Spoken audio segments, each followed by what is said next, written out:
You know what's amazing is digital assets and the growth of digital assets is both undeniable and inevitable, right? We've been saying that for years. Ledger's been around for 10 years, doing exactly the same thing, providing security, products for security and self-custody, right? So we've believed in this for 10 years, and we've been very consistent in what we've been doing.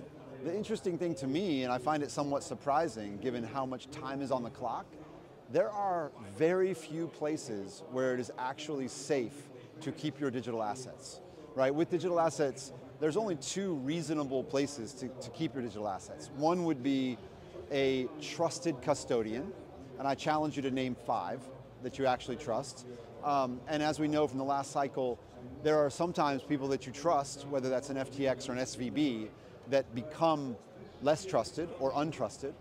And then there is secure self-custody. And Ledger's approach to secure self-custody is unparalleled. Because to be secure, you need 3 things. You have to have your private key generated by and stored in a secure element. When you do a transaction, that computation needs to happen in that secure element chip. And you, the individual, need to be able to approve your transaction with your eyeballs on a secure screen. And Ledger is the only product that fulfills all 3 of those, that checks all 3 of those boxes. So that's our role. Our role is to be the safest place to store your crypto, because it is both the most secure and truly self-custody, whether it is our retail product or our enterprise product. Absolutely, I think that, look, my personal belief and the reason that I joined Ledger was because I found that conviction. I was a friend of the company. I lived in Paris. I was friends with Pascal Gauthier. I got to know the other co-founders. But we're talking, 2016, right? I didn't really understand Ledger's business very well. 2018, I realized that Ledger always has a role in the ecosystem, the same way Cisco always has a role in the internet, right? Will there be more internet tomorrow? If yes, well then Cisco's got a place in that business. Will there be more digital ownership tomorrow? If yes, then Ledger has a place in that world. You need, if digital ownership, which we know is reality, yes, digital ownership, then you must have security and you must have self-custody, and custody exists somewhere, whether that's on the enterprise side or in the hands of the retail customer. So a company which is focused on security and self-custody always has a role in a world of digital ownership. Oh, I think actually it keeps you in a decentralized way. Individuals need ownership of their digital assets. And that digital asset, of course could be Bitcoin, but it also could be their identity, right? If you look in your physical wallet, you've got a mixture of custody and self-custody in there, right? And you've also got a mixture of value and identity. So I am, it's always been the case that ownership equals identity. During COVID, unlike most of my friends, I could move borders more freely than other people because I was the owner of both a US passport and a French work permit. So I could move between the 2 countries. That, in many ways, that ownership equaled, mobility for me. And so you do need, ownership of identity, and you need that ownership of self. Also, it's not just that. I would also argue it's preferences. What I mean by that is the world that we live in today, our preferences, our settings are stored in thousands of websites that we log into, right? And that data is really our data, but it is owned by people like Facebook and Google and every other site that you own. Now, how does that work in a world of agentic AI? If I ask an AI agent to book a flight to Miami for me, am I going to give it my credit card information? I'm going to give it my login for my airline accounts, et cetera? No, I need to be the owner of my preferences and my data, and I need to be able to federate that data to the agents and applications that operate on my behalf. That's the only way that the internet can work in the future. So I think we actually need to decentralize that data, and that means moving that data, whether it's value, identity, or information and preferences into the hands of the user, and the user needs to be, the owner of that data, and that will be stored in their personal wallet. I think that's, the only way that we get the sovereignty that we need, not only as individuals, but even as kind of customers on the internet.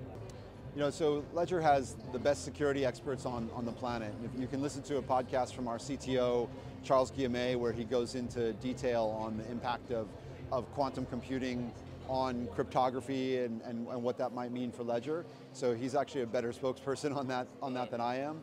But the reality is it's something that we all just need to keep up with. We're living in an amazing time in human history. We're on the advent of digital asset adoption globally. I think that there's been a sea change just in the past few months in terms of the inevitability of digital assets. Also, we're less than 10 years away from AGI. We are less than 10 years away from meaningful quantum computers. Now throw robotics on top of that, and humanity 25 years from now is unrecognizable from what we see around us today. So I think that really we all just need to keep up on that trend and make sure that we have quantum resistant cryptography at the right time. Is it a risk today? Not an immediate risk, but we're at the point that we're all thinking about what that means and exactly what's the path between where we are today and where that will be, and we just have to keep up, and we have to do that on every one of these fronts. I think it's relatively easy not easy, but it's doable for you and I as consumers. It's doable for entrepreneurs. Obviously, the people that are really going to struggle with it are governments and regulators.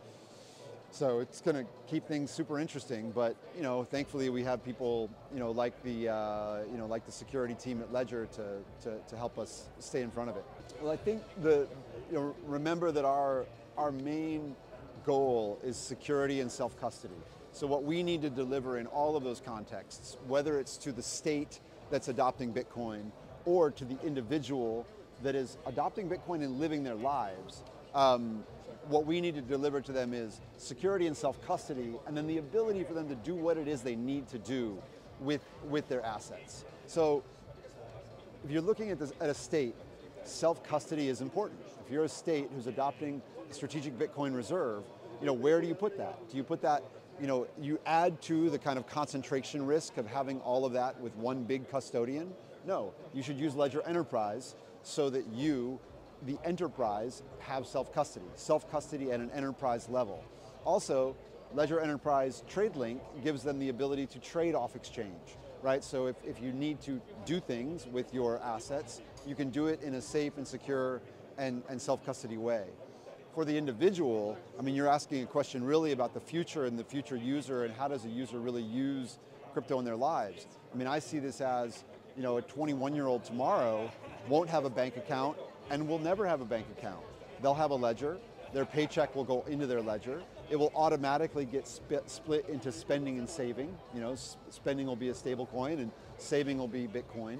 And then they will do things like, we have a credit card, a Ledger credit card, so you can spend your crypto in your daily life today. I can go right now and tap my phone and buy coffee using Bitcoin with my Ledger. That's not a someday thing, that's a today thing. And having, so really living a life of ownership, sovereignty, security, self-custody, that's what our role is for both, the enterprise or the state and the individual. Well, we're here with Ledger booth is over there, and we have our new products. Really we're here to show people the new products. We have Ledger Stacks, which is the curved e-ink screen that was designed by Tony Fadell. And then we have Ledger Flex, which is, and these are the new user interface. So people are very familiar with the Ledger Nano form factor. Very few people have seen, I'm using this as a test so people keep trying to log in. This is a demo, so I don't mind sharing my demo pin code with you. You can see how they work, so it's a much better user experience. So really we're here asking people, have you seen the new Ledger devices? They say no, they're excited to see them. So that's the main thing that we're doing, is showing the devices. We're also here talking to potential enterprise customers. So in this region, Lots of movement on the enterprise side, so we're seeing lots of different potential enterprise customers while we're here.